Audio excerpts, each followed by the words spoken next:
Hello, hello, hello. Welcome to episode 18 of the SplitScreen podcast, live from SplitScreen Studios. I appreciate you being here and spending some time with me, your host, Casey Chris G.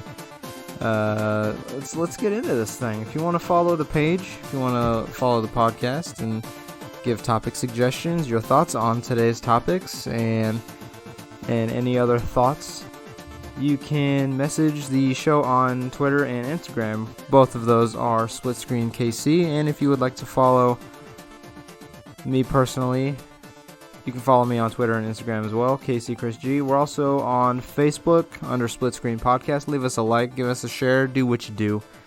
But we're going to get straight into this thing. We have two things to talk about. One of them is kind of rhetorical, but not really. The first one is Nintendo Direct highlights. If in case you haven't heard any of the news by then, I'll just give you a quick rundown of what stood out to me. Mostly, first, what's it called? Nintendo titles, first party titles, I guess. And some talk about Battlefield 2042. So stick around. This is the Split Screen Podcast, live from Kansas City. And I don't know why I had to add that. So let's get into this thing. First, I want to talk about the Nintendo Direct. So there was a Nintendo Direct a few days. Might have been. Yeah, I think it was almost a week ago. So I think it was wow, I'm late to this then, huh? Anyway, it was about 40 minutes long, and it covered indie games along with main Nintendo franchises that are getting new entries. So if you are a Nintendo fan and you haven't watched it yet, one, what are you doing? And two, I'm going to be just covering some of the main things. So first of all, the surprising or not so surprising, depending on how you look at it, absences from the Direct were Metroid Prime 4 and Legend of Zelda Breath of the Wild 2. And just to throw this in for laughs, Sonic Frontiers, because I don't know, I just feel like Sonic Frontiers we don't have too many details on yet, and I think that fitting it into the Nintendo Direct would be a perfect fit, because I feel like maybe it's just me, but I enjoy those games more on something like the Nintendo Switch over something like the Xbox or the PlayStation 5, so those games were not even mentioned, which was a little surprising, but understandable considering Legend of Zelda Breath of the Wild 2 is going to get its own Direct, most likely, along with Metroid Prime 4. If Metroid Prime 4 doesn't get its own, then I would imagine that it's going to be mixed in with something else that they're going to announce. So let's get into what they did announce. First and foremost, we have Xenoblade Chronicles 3. So this is the sequel to, obviously, Xenoblade 2, came out in 2017. I've never played any of these games, so I don't know what it's like. I just know that it's going to be taking place in the world of Xenoblade after the events of 1 and 2. It'll show basically what happened after both of those games. I don't really have much to say on it because I have never played. Should I play it? Should I play them? Let me know. I'd love to hear from you. So there's no exact date set for it other than September 2022. So that's your release window for that. But something that I had no idea about that was going to be announced is another Mario Strikers game. So, if you like Mario sports games, this is fantastic news. Who doesn't like Mario sports games? But I loved Super Mario Strikers when it was on the GameCube. And I believe they did another one on the... Was it on the Wii? Might have been on the Wii. I'm not certain, though. There was a sequel, but Mario Strikers Battle League is the title for this one. And I don't know when the last one came out. I'm trying to think. I can't think of it off the top of my head, but It's been overdue. I was hoping for another game eventually, but I didn't expect it anytime soon. So it's amazing that they went through with this thing, and I will be for sure picking it up because it supports local multiplayer as well as online multiplayer. So that's going to be fun playing against other people in an arcade soccer style game. Some things that stood out to me, I mean, obviously it's a Mario title, right? So you're going to have items, power-ups, but the stadiums look amazing. It looks like you can kind of like do half and half on the designs on stadiums. Like one half will have a certain aesthetic and then the other one will have a different looking theme. So that's going to be interesting to see. And I don't think it was mentioned, and I don't expect it, but it would be cool to see like a custom stadium editor / maker. You can make your own Mario Striker Stadium. I think that would be kind of cool. So some new additions to this are gear to wear that affects your players and teams' stats. That's never been done before in a Mario Strikers game. And outside of Mario Kart, where you can adjust several things on your car, I don't know if they've done that on any other sports games. Correct me if I'm wrong. But from what I've played, they haven't done anything like that before. So that's going to be cool. So certain gear will give you certain stats and trade-offs. So you pick wisely with what you choose. It just adds another layer of depth that I think Mario games don't necessarily need, but it's going to be cool to see anyway. It's kind of like Super Mega Baseball, if any of you have ever played that. It's an arcadey style game, but there's a shocking level of depth to that game. I apologize if you can hear my phone going off. Also, SplitScreen Studios, the original one, is being renovated, so I'm in the SplitScreen Studios living room. So if there's a little bit of an echo, I do apologize. So, I think it...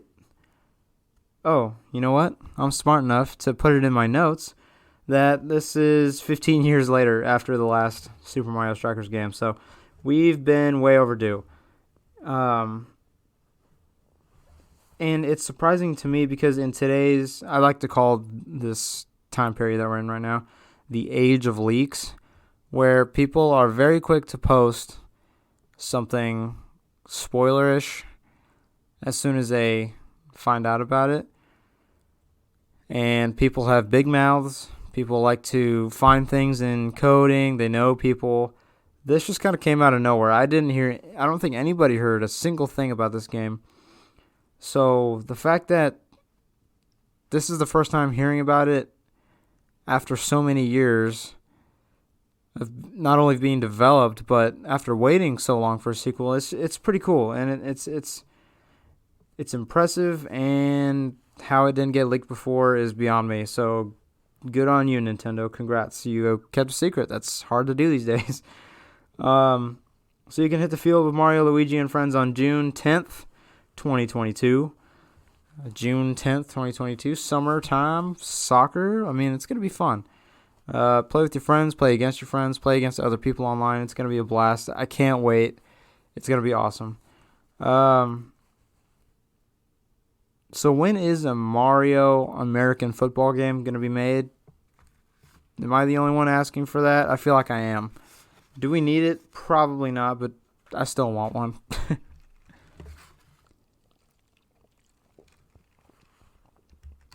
All right, next installment in the Kirby franchise is coming soon. It's arriving March 25th, so sooner than you think. Kirby's next game is going to be titled Kirby and the Forgotten Land. And, at least in my opinion, it took some notes from Super Mario Odyssey. And when I say that, it's putting the main character, the titular character, is that how you say that? Titular? Character into some more realistic looking environments. It's not like super cartoony like crystal shards, and basically any other Kirby game that you've played. And like it was a change of scenery and pace for Mario because we've played countless games in the Mushroom Kingdom, and then we got to explore places like New Donk City and Fossil. Is it Fossil Falls? I was gonna say Fossil Canyon, but I think that's Diddy Kong Racing. Anyway, you know what I'm trying to say. It's not. There was some realistic looking environments, places that looked familiar to us. So it's refreshing to see, but I guess the question I want to ask you is, do you like it when, I mean, obviously a bunch of people liked when Mario Odyssey did that, but can they get the same reception from someone like Kirby? I'd love to know your opinions on that. Do you like the realistic-ish settings? And if so, what kind of locations do you hope to see? I guess that's another interesting question to ask you, and I'd love to know your opinion on that. So a big takeaway for me from this trailer as well would be that Kirby is sucking everyone and everything with what they call mouthful mode, where he takes the shape and abilities of many different objects and enemies. And when I say objects, I'm talking light bulbs. They showed him sucking a car. They showed him sucking a vending machine, which is also another thing that to me seems like inspired from Super Mario Odyssey, because I mean, in that game you could take control of anything and sort of gain their abilities. So I'm not saying that it's a carbon copy, it's a direct copy paste of Super Mario Odyssey, but it just seems like it was heavily inspired by it so far, and I could be completely wrong, and you should expect me to be completely wrong about this. But is it gonna, and I'm sure it's gonna play different enough to where you can differentiate the two between a Kirby and a Mario game, but it just seems like it's heavily inspired by that. I'm still gonna try to play it, obviously, but let me know your thoughts. Do you think it's just ripping off Mario Odyssey, or do you think that this deserves to be looked at in a different way? Let me know. So that's coming on March 25th, 2022. So let me know if you're a Kirby fan. I haven't played too many Kirby games, but when I have, they're pretty fun. It seems like some are very, very easy, and I understand that it's marketed towards younger ones, but I mean, I like some Kirby. The only time I don't like Kirby is when I'm playing against one of my best friends, Savage. He is a nightmare when playing as Kirby in Super Smash Brothers. I'm just gonna leave it at that. So a game that I've never played before is getting a third entry, Splatoon 3, coming in summer of 2022. That is the release window. There's a lot of games coming out in the summer and springtime. So if you were wanting some amazing Nintendo games and wanting some more sequels, then this is your year, I hope. I've never played a Splatoon game at all. I only know them from Smash and some trailers that I've seen for the first two games, but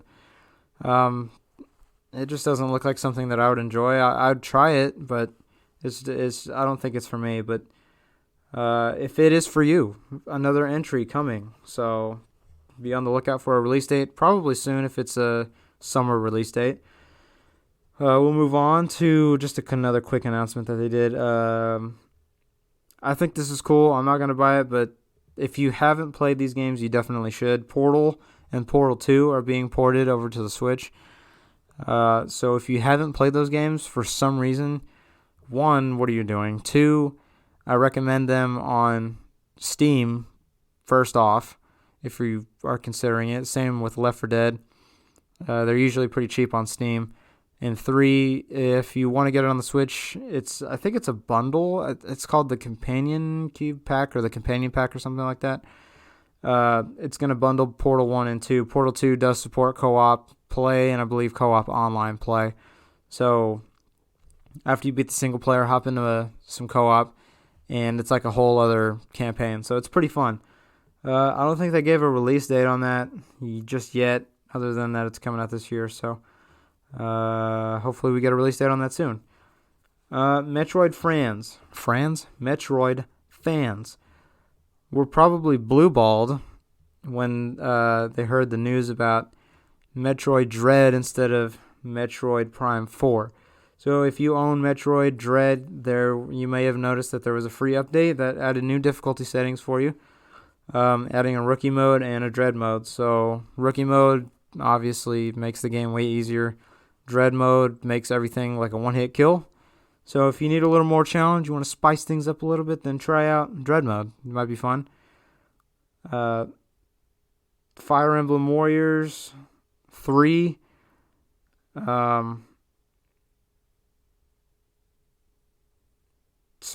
Fire Emblem Warriors 3 Houses. My notes are a little confusing sometimes. That's coming in June of 2022 as well. So you got some spicy stuff coming out here just in June. But man, this summer's going to be awesome for Nintendo fans. And last but certainly not least, for your Mario Kart 8 people, this game is getting milked to no end. That being said, if you love playing Mario Kart 8, then this should be good news for you. You're going to be getting 48 tracks, courses, whatever you call them, added through something called the Booster Course Booster Course Pass. So there's going to be 6 updates total, each containing 8 tracks. And these will all release until the end of next year, which is, unless something changes, remains to be 2023. So these packs will contain beloved tracks from previous games. We're talking Mario Kart 7, Mario Kart DS, Mario Kart 64, Mario Kart Wii. Does that have a different name? I'm severely lacking.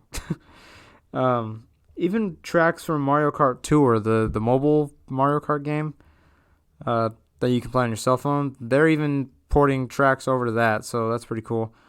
And these voice crack. These updates will begin on March 18th. So purchase the Booster Course Pass, and you'll be getting 48 new courses total throughout this year and next year. So that's pretty exciting for Mario Kart fans, right? You guys want more tracks? You got it.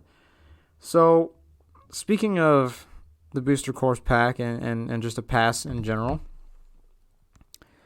it is my honor and privilege and honor to announce the much highly anticipated, long-awaited SplitScreen podcast NFTs. Along with that, we have the SplitScreen podcast Battle Pass, and we're also introducing the SplitScreen podcast NFT Battle Pass. So if you subscribe now, you'll have access to purchase the SplitScreen podcast NFTs that only you will own. No one will screenshot it, and the SplitScreen podcast Battle Pass will let you earn multiple perks, such as my personal Snapchat. You can slide into my DMs and I'll answer you, and you get 1 month free access to KC Chris G's OnlyFans. So if you subscribe now for only $34.99 a month, or if you upgrade to $35 even, then I'll also send you some prints signed from some interesting angles. Then it'll totally be worth it. Also, it's in the blockchain, so why not do it? It's totally worth it. I promise that you will not regret it. And on that note, I am very much kidding, and I hope you understand that. So let me know what you thought of the Nintendo Direct. I just wanted to kind of give you some overview. I'm very excited for what they have coming down the pipeline for this summer and later this year, and I'm sure we'll hear more about. Hopefully, we hear something about Metroid Prime 4, and I think that around E3 time, if we don't hear anything about Breath of the Wild 2 by then then there should be some cause for concern. But I think that's the very latest that they should wait to announce something if they're gonna wait to announce anything about that game. People have been waiting for news, and if they don't do a direct specifically for it, then I would count on something related to E3, because I have a feeling that's going to be launching around the holiday season. And like I said, if nothing is announced by then I would expect them to say that it's been delayed until 2023 at some point, probably early 2023, so they could still capitalize on the holidays.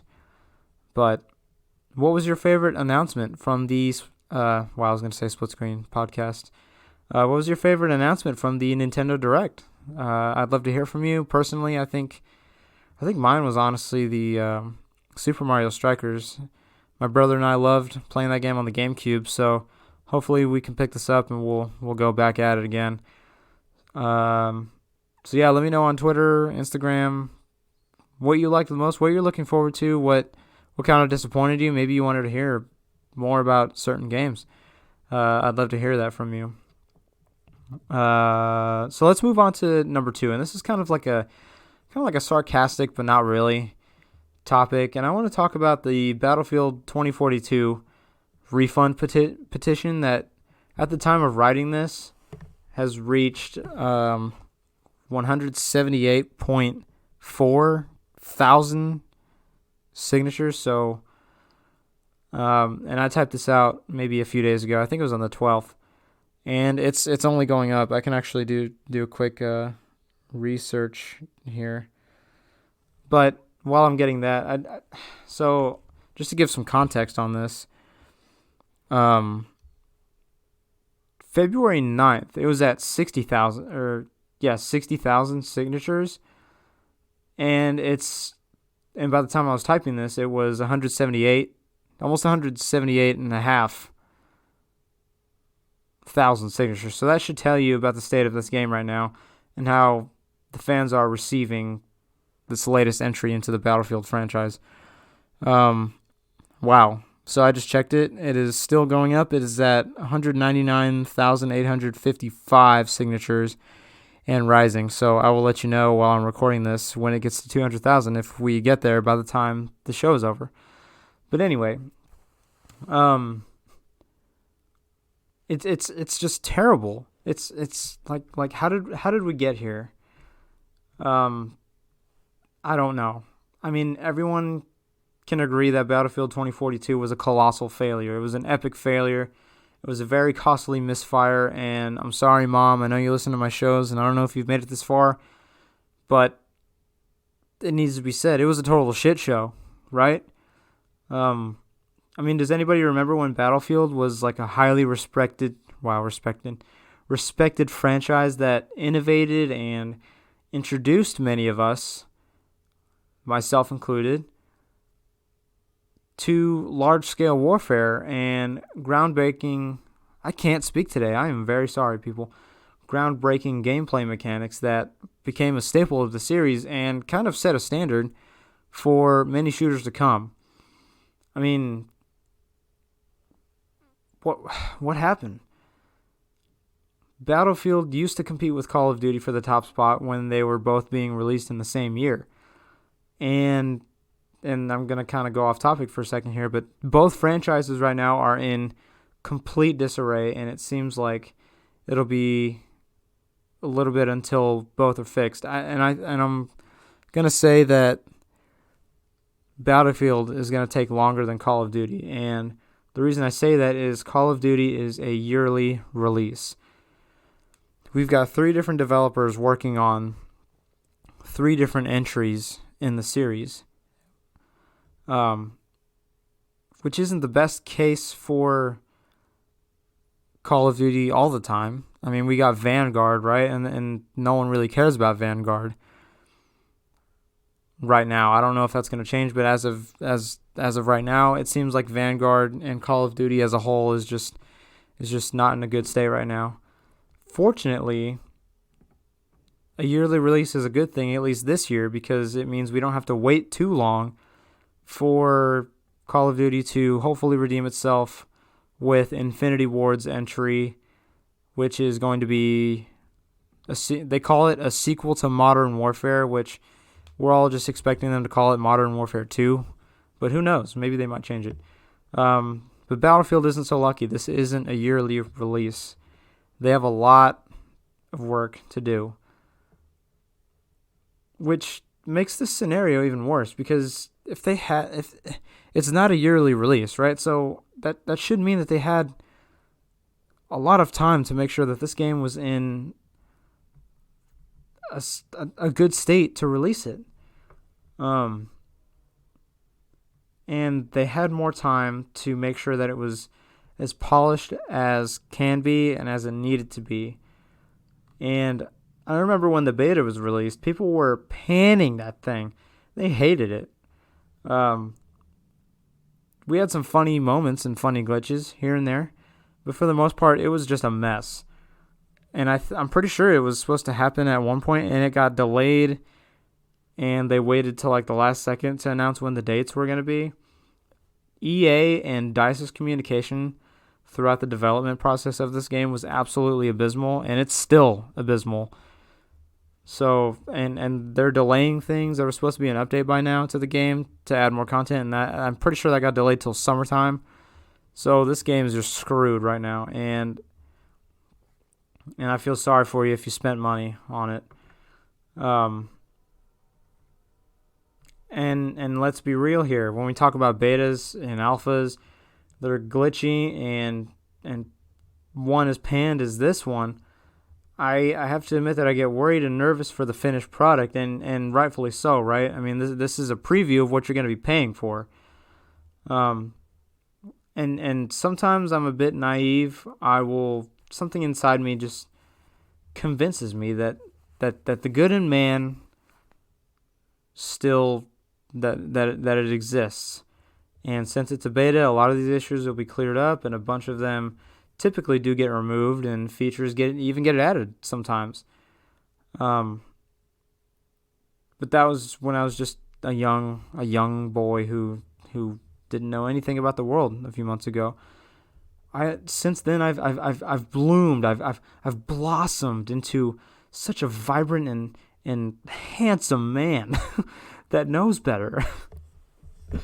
But let's be real for a second here, folks. Alphas and betas, at least for shooters, as far as shooters are concerned,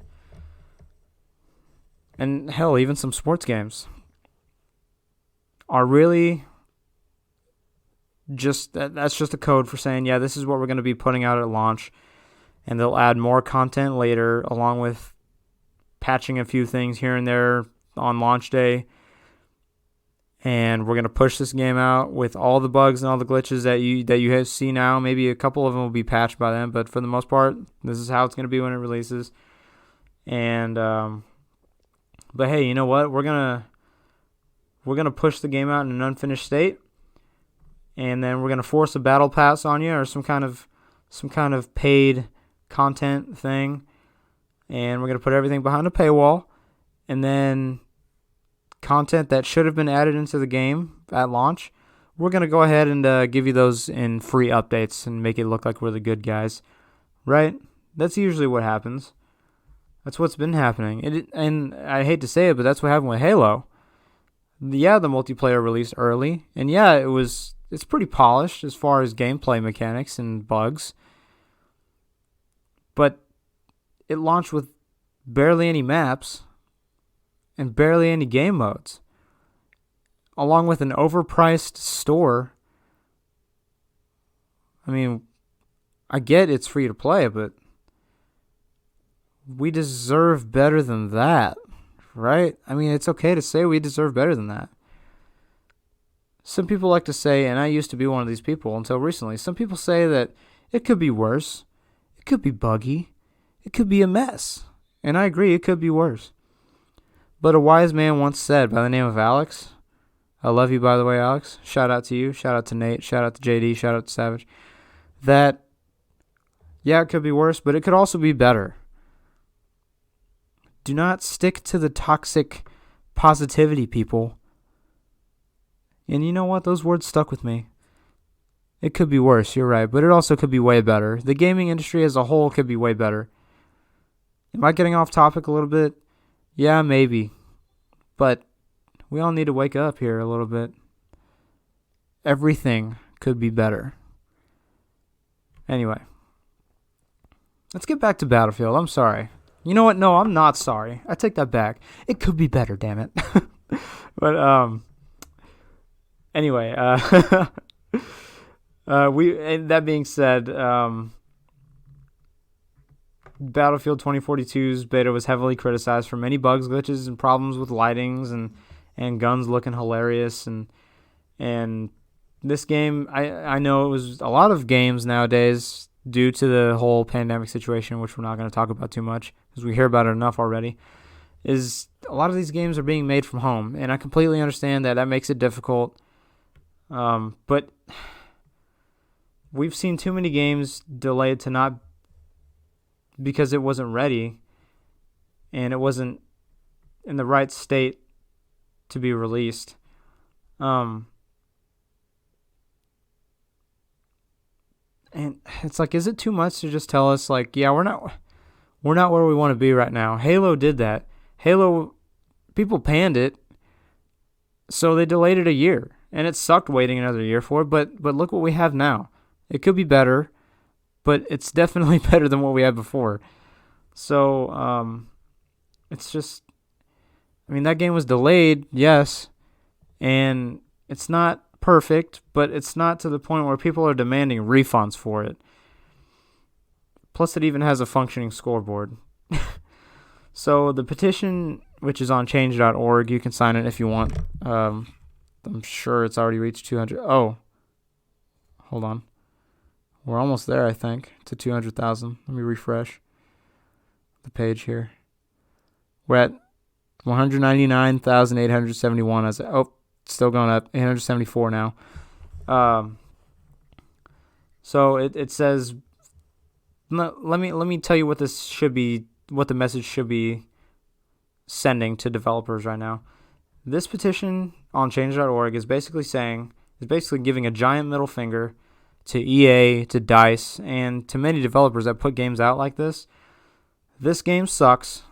We want our money back because you sold us a game without telling us that it was clearly not finished. Right? It's saying we want better. We deserve better. We're giving you our hard-earned money. Right? We deserve a product that's worth playing and that's even playable. Even Steam handed out some refunds for this game, and they rarely do that for people that have played it for more than a certain amount of hours. They were handing out some refunds. What does that tell you? What's next? Do they go through with the refunds? Do they ignore the outcry? The pleas for a finished game? And for people's money to be returned? Does the larger gaming community take notice of this? Will game developers and studios notice this and change the approach to their future projects? Will this stick in the back of their minds going forward? I mean, this is going to have ripple effects throughout the entire gaming industry. At least that's what I'm hoping. All of these questions answered and more on the next episode of SplitScreen Podcast. Jokes aside, I really do hope this sends a message to developers and studios along with publishers and tells them that we expect finished products when we spend our hard-earned money on these things that we get excited for, just to be slapped and just to be mushroom stamped in the face and our money taken. Especially with the state of the world as it is right now. For some people, money can be hard to come by, and sometimes maybe they have just enough to spend on a game. And maybe that game was Battlefield 2042, and they get mushroom stamped in the face, and then they're left with an unfinished product. It's like going to McDonald's and ordering a combo meal, and then you just get the fries, and they're like, oh yeah, you got to pay for the rest. Or sorry, we don't have that ready for you just yet. Come back next time. You know what I mean? Will the message get through? If you ask me personally, I doubt it. If you ask my younger self from a couple weeks ago, when I was still saying it could be worse, I would have said, well, at the very least, someone should take notice of the fallout that happened here, and we'll try to guarantee that it won't happen on their projects. You know, they'd hate to see their name attached to something that gets as much heat as this, right? But, come on. 2022, publishers, developers, studios, hell, even politicians, they're all stubborn, and they don't listen. So why would they listen now? They're making money. Who cares, right? They're probably hoping that it'll all blow over here soon anyway. So with that being said, I want to push this theory out, and speaking of politicians, I'm going to push out a weird conspiracy theory to you, and you can laugh at it all you want, because I was laughing at it when I thought about it the other day. So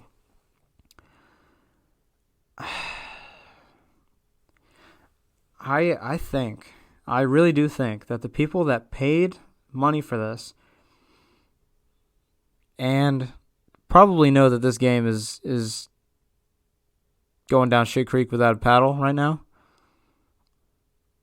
is trash. They know that it's trash and still have the balls to defend this trash heap are the same people that are purchasing and supporting NFTs. Think about it. I mean, how can you see that this game is obviously broken and still say that it's a good game? And people are saying things like, "Well, wait until they finish the game. Wait until they fix the bugs. Wait until they add more content. It's a work in progress, etc., etc., etc., blah, blah, blah." Anything to justify spending your money on this trash heap. But to all that I say, what drugs are you on? And where can I get some too? So I can be comfortable with accepting failure and half-assed work so easily like that and not care. And I get that Battlefield used to be an amazing franchise. There's no denying that Battlefield 3 and 4 were probably peak Battlefield. We all have memories on those games. Bad Company 2 was fantastic. Even Battlefield 1 was pretty solid. I think Battlefield 5 is when things started to turn, but Battlefield 5 wasn't nearly as bad as this. Excuse me.